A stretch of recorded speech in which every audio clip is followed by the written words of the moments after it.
Okay, so we're going to talk about logistic regression, which is actually a classification algorithm, despite its name sounding like a regression. And logistic regression is going to be the first of a few linear classifiers we're going to talk about. So let's get to it.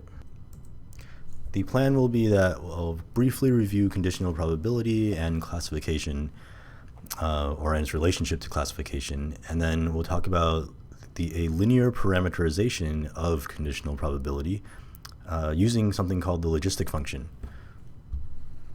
And I'll show how that parameterization leads to a log likelihood learning objective that we will optimize with gradient descent.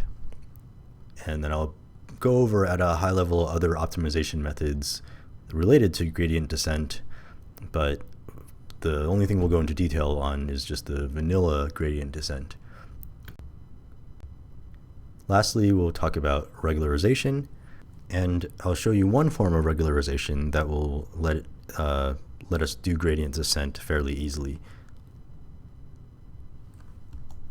So recall that one of the ideas behind classification is that sometimes we want to use discriminative methods or discriminative learning methods that just try to maximize a prediction function that predicts something based on the input.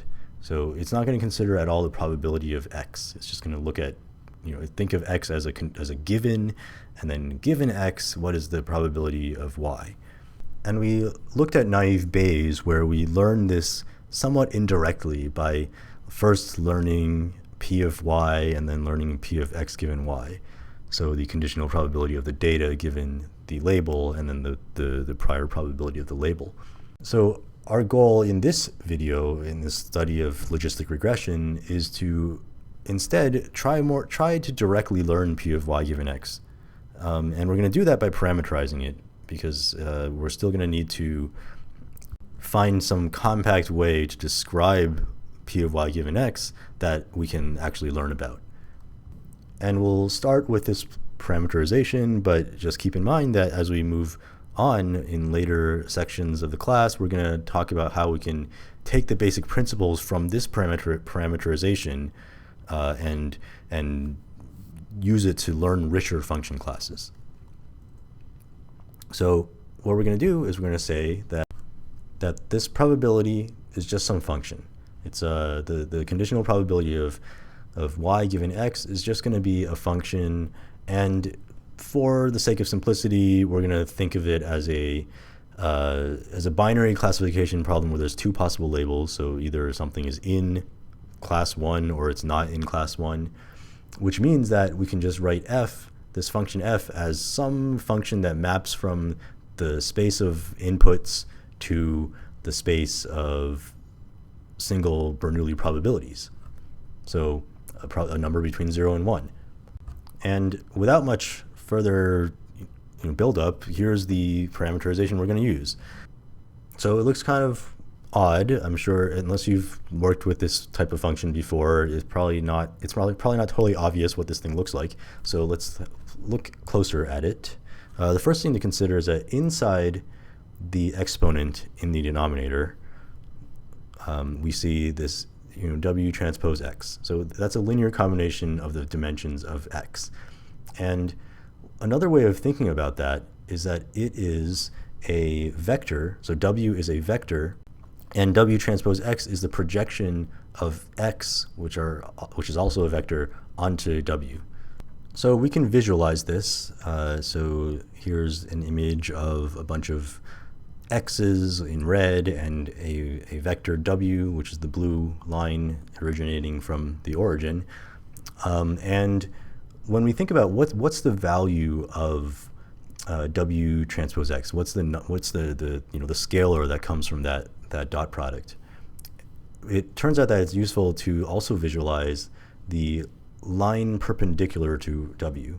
So what we get then is that w transpose x is going to be either positive or negative depending on what side of the line it's on, and its magnitude is going to be the shortest distance to that perpendicular line.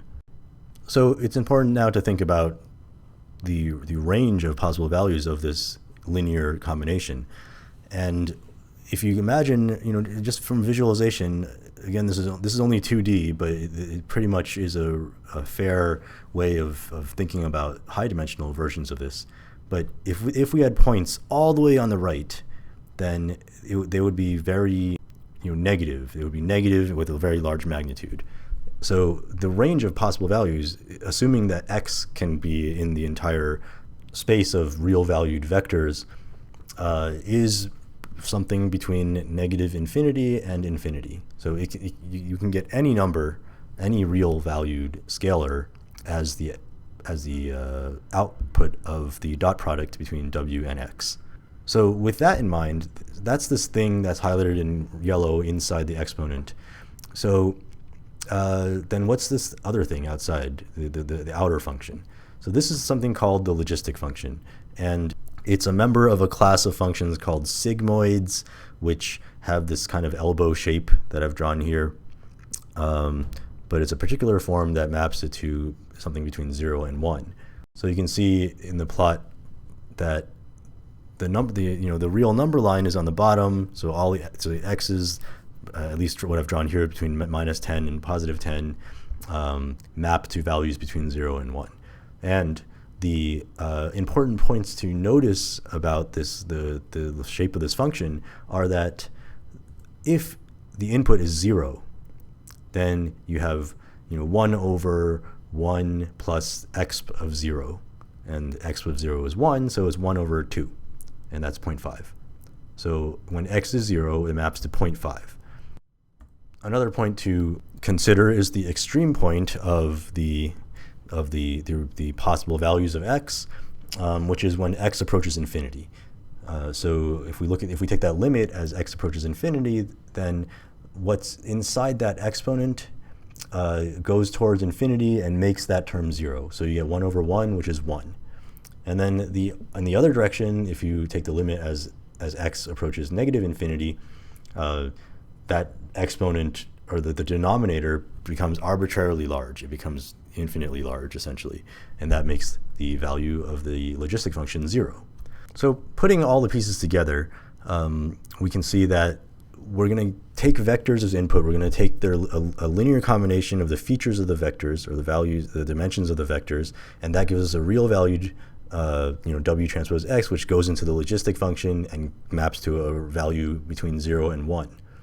So because of the nice properties of the logistic function, we like to use this to represent probabilities. So we say that, given the input x, we run it through the linear function, run it through the logistic, and we get a value that is going to be our p of y given x, or p of y equals 1 given x.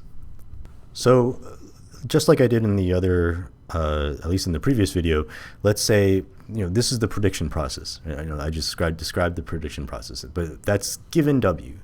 So now we want to ask ourselves, how do we learn w? If we have a bunch of data, when we have a bunch of labels, we know what their actual labels are, what class they belong to. How do we find w that fits the data the best? And again, what we're going to do is we're going to start by writing down a likelihood function, which looks something like this. So we'll consider two possibilities. We'll consider whether the label is +1 or -1. And if the label of a data point, and here we're just considering the likelihood of one data point, if the true label of the data point is +1, then the likelihood is going to be the actual value of the logistic function, which I've written here using the -1 notation just to make things more compact. And then if the label of the data point is -1, then we get 1 minus the logistic function output. So this is natural, it makes sense, but this is actually kind of an inconvenient way to write this expression, so we're going to do some transformations on it first. So let's isolate it, and just to write it out clearer, I'll write it out without the -1 notation. So here's the original form of the logistic, and we're saying 1 minus that is the value for the likelihood if y is in the negative class. And from here we can try to manipulate this so things look more compatible by rewriting 1 as the ratio of the logistic and itself, which is just this. So now we can combine these fractions like we did in, I guess, elementary school, and we get here that the ones cancel out in the numerator, leaving us with this fraction here, which we can then simplify in probably many ways, but the most natural way for me to do it is to look at the reciprocal of its reciprocal. So in other words, flip the fraction upside down and then take it all to the -1 power. And doing this allows us to break up the fraction into two separate terms.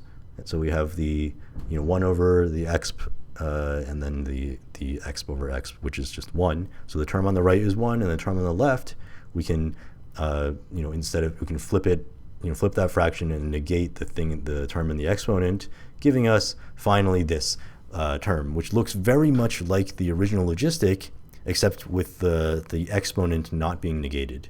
So the exponent is now positive. So of course you could have done that all really quickly in your head by looking at the picture of the logistic that I showed previously and seeing that it's symmetric. So you could just flip the sign of the input to the logistic and get get 1 minus that value. But for me personally, whenever I see this 1 minus the logistic value, I'm always kind of surprised that it turns out to just be the negated, the logistic with the negated exponent. So it's useful to go through the derivation. All right, with all that done, we can now replace the term, the second case scenario in the likelihood with, that the positive exponent logistic that we just derived.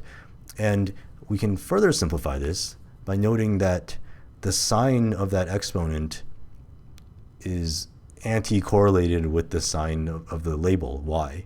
So we can just write this really simple complex formula which just multiplies the exponent by y and therefore takes care of both cases of whether it's a positive label or a negative label. Okay, and this is, again, it's still the likelihood just for one data point. So if we want to consider many data points, we want to multiply their likelihoods together. So we have a product over all the likelihoods of xi given the label yi. And we can take the log of this like we typically do to avoid some fairly involved calculus. We can turn products into sums, which makes our lives a lot easier. And we get this term here.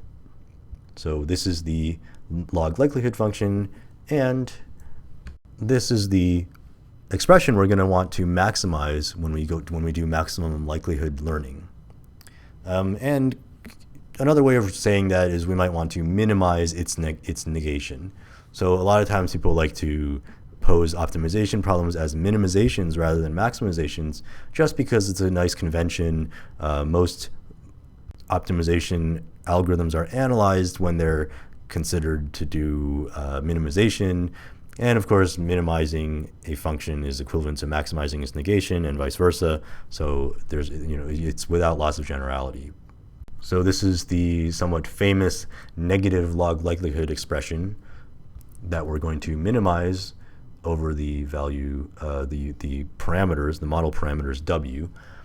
And just for convenience, I will name this function NLL w, negative log likelihood of w. So the previous times we had a likelihood function, we took the derivative and solved the derivative for when it's 0. It turns out in this case, it's not possible to directly solve it in closed form, meaning with just algebra and doing it on paper. Instead, we need to use numerical methods to optimize this. And just like with closed form solutions, the numerical optimization methods usually start with an analysis of the derivative, or in this case, we're going to consider the gradient or the multivariate derivative with respect to w. So before we look through the derivation of the gradient, I'm just going to show it too. So this is the gradient, and you can see that it's going to sum together some quantity, some vector for each example.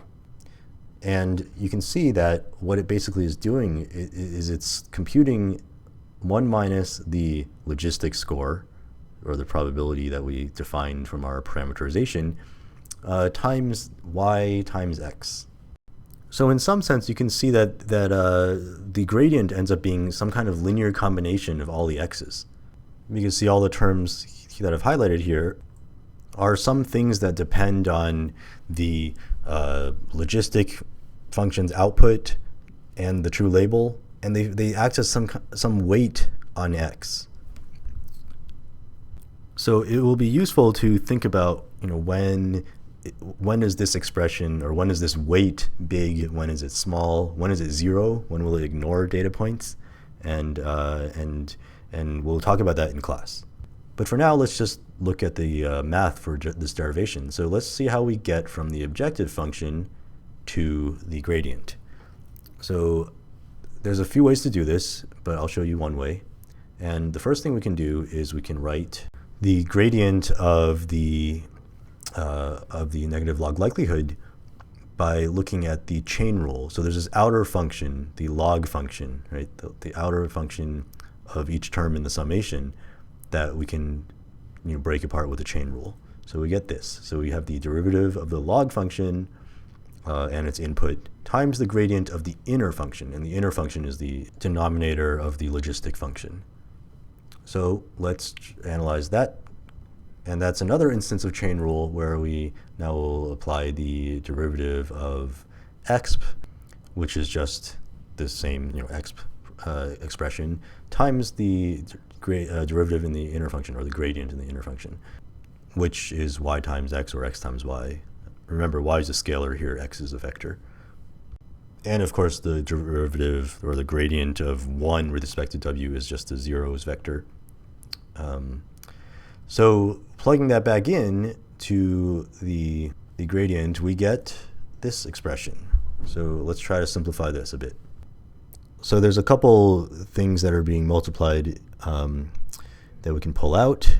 So we can take the negation out, we can take the y times x out, and then we can try to simplify this fraction in the middle, which in fact we've already looked at because we did this same derivation, or the reverse derivation, when we took the thing that's on the bottom and moved it and changed it into the expression that we're at now. So that gets us basically the whole derivation. I guess there's a couple algebraic steps in the bottom here that are the same thing that I showed you earlier in the video.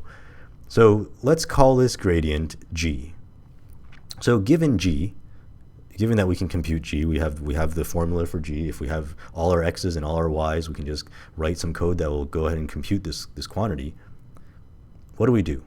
So the simplest strategy for optimization in this kind of situation where we can compute the gradient of the objective function is something called gradient descent. And probably most of you have heard of this, but I'll just go over it.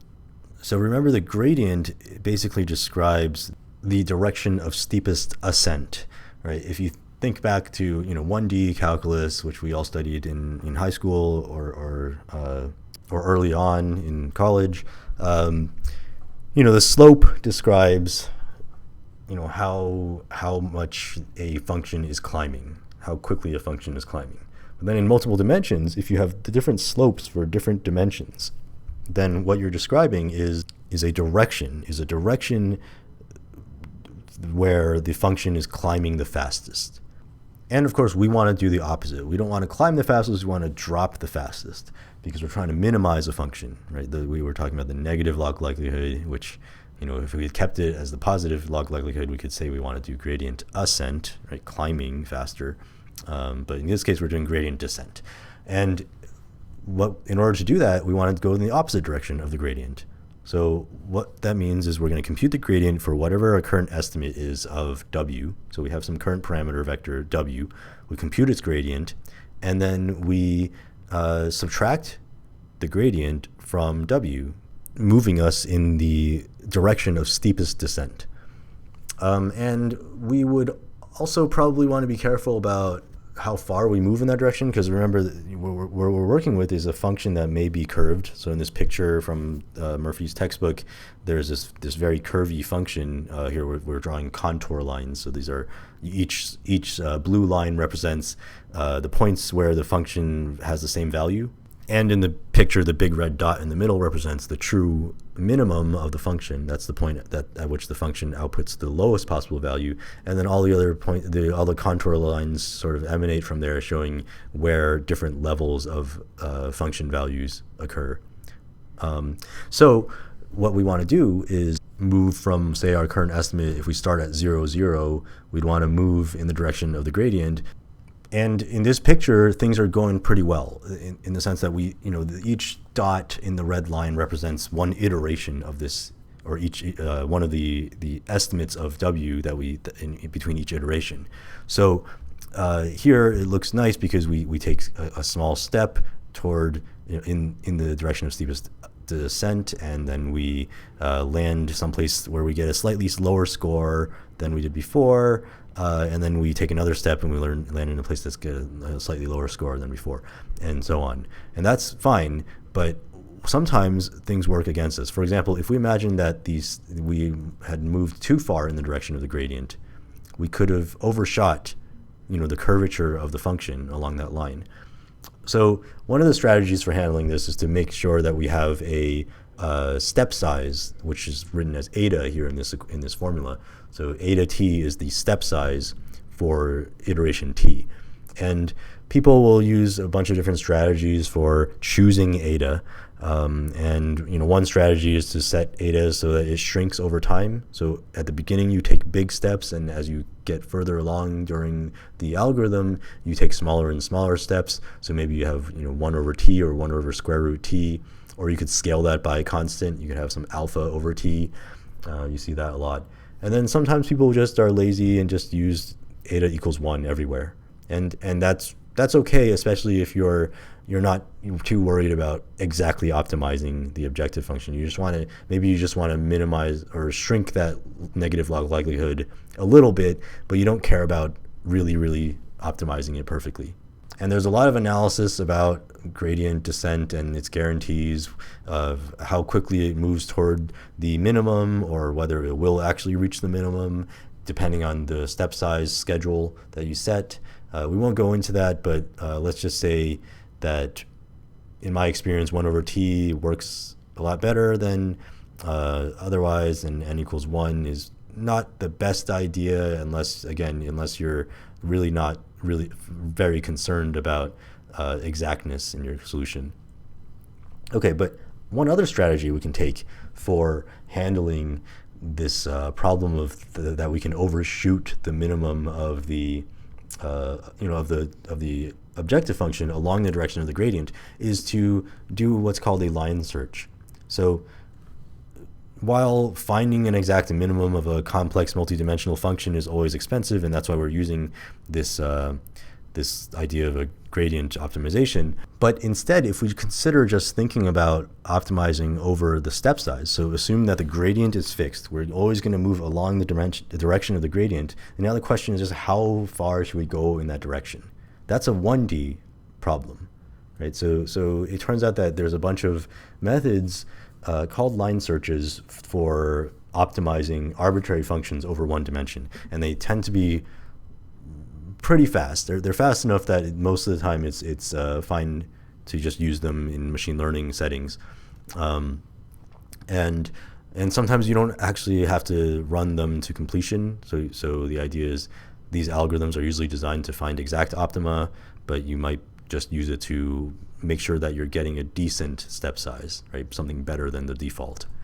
So the idea, or a quick visualization of how these things work, is that maybe you have, this is the cross section of the objective function along that gradient direction, and maybe you start with some initial step size. Eta is here. It doesn't really matter what this is, and then you try a larger step size, and you decide, well, that made things worse, so let's try something. Let's not try to go as far as that. So you might go in between the two guesses you made, and you find a point that does better. So then at this point, you might say, oh, well, the left end point worked better than the right end point, so let's try something in between the middle and the left. And you find that point, and again, you can figure out which half you want to explore of that, and and so on. Anyways, I'm not being precise here because I don't want you to implement your own bisection search or line search algorithms. But I think the takeaway point here is just that there exists a lot of algorithms that are pretty cool and pretty fun to look at that take a 1D function and find its minimum. So of course this sounds like great news, because this basically means that for the cost of a few function evaluations, you can take that gradient direction and essentially use it to its maximum power. And in fact, it is good news. But there is some bad news, and the bad news is that when you do this procedure, you often get search paths that look like this illustration here. So what happens is you find the minimum along one direction such that moving in that direction doesn't improve anymore. So what that means when you find the minimum in one direction and moving in that direction can't improve anymore, it means that the next direction, the next best direction you're going to find, is always going to be perpendicular to the direction that you were previously optimizing over. So that's why you see these zigzag patterns. And of course, this looks really bad in 2D, it looks silly in 2D, but in higher dimensions, a lot of, the idea of a right angle or perpendicular is slightly more robust, so it's not the end of the world. And even in this picture, you can see that there's fewer dots it took fewer iterations to get closer to the optimum than it did in the previous pictures. So, you can see here what's going on. So it's not the end of the world, and it really does come down to the question of, is it going to be worth the trade-off of having to pay for a few extra function evaluations, right? Because in order to run the line search, we had to evaluate the negative log likelihood on 5 or 6 example points. Is it worth doing that instead of just running some preset schedule of step sizes? And this is where some of the black magic of machine learning comes in, is that a lot of times, what's a better strategy depends on the nature of the data that you're working with, the nature of the models that we're working with.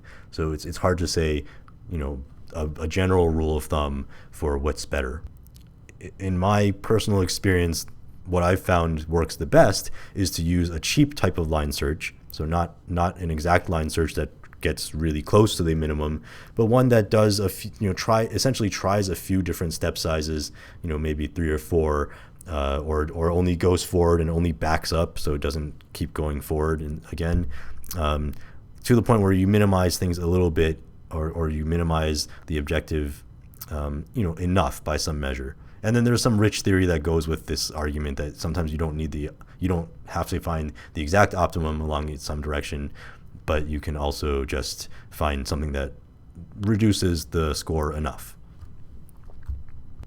So there's another trick that you can use to address this problem, which by adding yet another method to the toolbox, somewhat makes things a little bit more like black magic, but it's nice that there's something that you can try here, which is called momentum, or the heavy ball method, or it has a bunch of other names.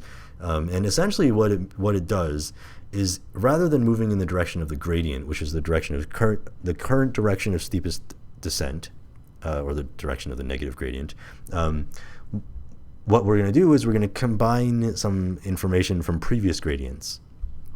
So if you look through the formula I have on the screen, you can and stare at it for a while, you can figure out what's going on. It's basically keeping around this S vector, which is like a memory lagged gradient. So S, if this beta term is 0, then S is just the gradient, the current gradient. But if beta is something greater than 0, then it's going to combine the gradient with the previous direction that we took. So what this essentially does is it avoids sharp turns, right? It makes it so that you're still going to move a little bit in the same direction you moved last turn. And it's motivated by the concept of momentum. So it's like you imagine that when you optimize something, you're trying to reach the bottom of a bowl. And in physics, if you have a ball bearing or something rolling down or trying to slide down towards the bottom of a bowl, even if the bowl has some bumps in it, it's going to retain some momentum from its previous direction.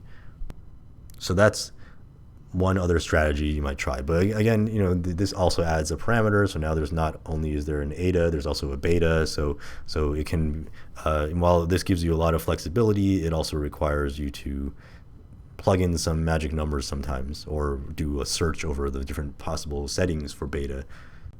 So the last thing I want to mention about different strategies for handling step sizes is the idea of second order optimization, which gets around the problem of step sizes and gets around the problem of adjusting the gradient direction so you're not zigzagging. And the way it does this is by taking advantage of the curvature of the function, which in some cases you can compute. And in the case of logistic regression, we can compute it, but it's somewhat expensive. So the curvature is the second derivative of any function. And in high dimensional space, right, if there's d dimensions, the curvature is represented by a Hessian matrix that's d by d. So rather than computing a d by 1 gradient, you now also have to compute a d by d Hessian in order to use second order methods, which is why sometimes people don't like to use them. But there are alternatives that are nice that allow you to approximate the Hessian. So you don't actually think about, you don't actually compute the Hessian, you just approximate it. And sometimes you can approximate it just by looking at the previous gradients, and that can make things nice and fast. So the other intuition behind second order methods is that by looking at the second derivative, you can think of this as basically doing something like a second order Taylor expansion of the function. So you're essentially approximating the function with a quadratic, right? So even if the function is more complicated than a quadratic, you pretend the function is quadratic. So if you figure out the gradient of a quadratic function and the curvature, the Hessian of a quadratic function, you can get the minimum of that quadratic bowl in closed form. So what we're doing is we're essentially taking a quadratic bowl and estimating our function, our actual objective function with that quadratic bowl, and then exactly minimizing that quadratic bowl. So that's the motivation. That's the actual idea behind Newton's method, which is probably the canonical example of true second order optimization. And then because it's expensive to compute Hessians, people often use approximations on that, which have different types of properties. And at least one of the very popular methods people use for approximate second order optimization is something called LBFGS, which is a famous algorithm. It's got some code written in Fortran that hasn't really been updated in I think 20 years at this point, and it's still considered one of the fastest optimization algorithms out there. And the initials don't stand for anything particularly useful for understanding the method, because it just stands for the names of the authors of the paper who invented the idea. But what this method does, it's what's called a quasi-Newton method, where it's going to do the Newton's method with an approximate Hessian, and it approximates the Hessian with a limited memory estimate based on previous gradients. So there's tons and tons of other variants of gradient descent or gradient-based optimization that I won't go into in this video. And it's important to see the basic ones. So I think vanilla gradient descent, if you understand that, then the other ones, you can start to understand them from that basis. Okay, the final point I want to leave you with is the idea of regularization for logistic regression. So since we've described logistic regression, which is a linear classifier, in terms of probability and just in a very probabilistic view, it's useful to think of regularization in the same framework. And we can do this the same way we did naive Bayes, by thinking of regularization as putting a prior probability on W, and then thinking of learning as not as maximum likelihood, right, of the data, but as maximum posteriori, or maximizing the posterior probability of the parameters W. So what that means is we're going to have to define something that's a useful thing to think about, to use as the prior probability of W. And before we do that, it's useful to think about, so of course one of the reasons we want to use regularization is we want to control the complexity of the model, like we've discussed in the very first lecture. But in the case of logistic regression, we also have another really important motivation for regularization, which is that something very bad happens if we have data that can be exactly separated by a line, so linearly separable data. So this is going to become an important concept as we look through other linear classifiers. So the idea that if we can make all the positive class data points live on one side of the decision boundary and all the negative class points live on the other side of the decision boundary, which sounds like our ideal case, that's really what we want, then logistic regression breaks, or unregularized logistic regression breaks. Because what happens is then W becomes infinite, or infinite in magnitude. So regularization will control that. It will prevent that from happening. And one very natural regularization prior that people like to use is the Gaussian distribution, or a spherical Gaussian distribution on W. And what this basically says is that if we were to randomly generate W, then we would most likely generate something around 0, so it's a 0 mean Gaussian, and with symmetric probability that drops off as the square or the exponent of the square distance from the origin. So with this prior, the learning objective, which is going to be our log posterior probability of W, is going to look like this. It's basically just like our likelihood, except now we've added this lambda over 2 times the magnitude, or the squared norm of W. And since things are nice in this log space representation, all we're doing is adding this extra thing, right? This squared penalty to W to our original maximum likelihood objective, which means that our gradient is just going to be adding something to the original gradient that we had. And it turns out it will be exactly just lambda times W minus the original gradient. So what this is going to do is, if you just think about the distribution, the posterior distribution, it's going to prefer W's that have small magnitude, right? Because the smallest magnitude W is the highest probability according to the prior. But of course, the likelihood of the data is going to push you in a direction that's going to push and pull you away from that origin. But we won't have this problem where we had, where you get the maximum likelihood at some situation where you have infinite magnitude weight. And if you look at the gradient and you think about what we're going to do during gradient descent, we're going to be subtracting the gradient from our current estimate of W, weighted by lambda and by eta, whatever our step size is. And we can, what that does is that if we ignore the likelihood, right, if we just consider the term that's affected, or that in the gradient that's determined by the regularizer, it's going to try to shrink W. Whatever your W is, it's going to try to subtract itself from its current estimate and move it toward 0. And you can think of this as a game, right? A game between the regularizer and the likelihood, where they're competing, because one the regularizer wants the model to be as simple as possible, meaning it makes no predictions whatsoever, and the likelihood is trying to make the prediction as confident as possible about the current observed data. And when they compete, there's this trade-off term. That's what the lambda does. So the lambda is something that you set that as the machine learning, or as the human behind the machine learning, you set it and you decide, how strongly do we want to weight the complexity of the model, or the limiting of the complexity of the model, versus trying to fit the data. So what we talked about in this video, where first we reviewed conditional probability and its relationship to classification, which motivated directly learning the conditional probability. And of course, we can't exactly do that. So what we do instead is we parameterize a family of conditional probabilities via this linear logistic function, or the logistic function of a linear combination of the features.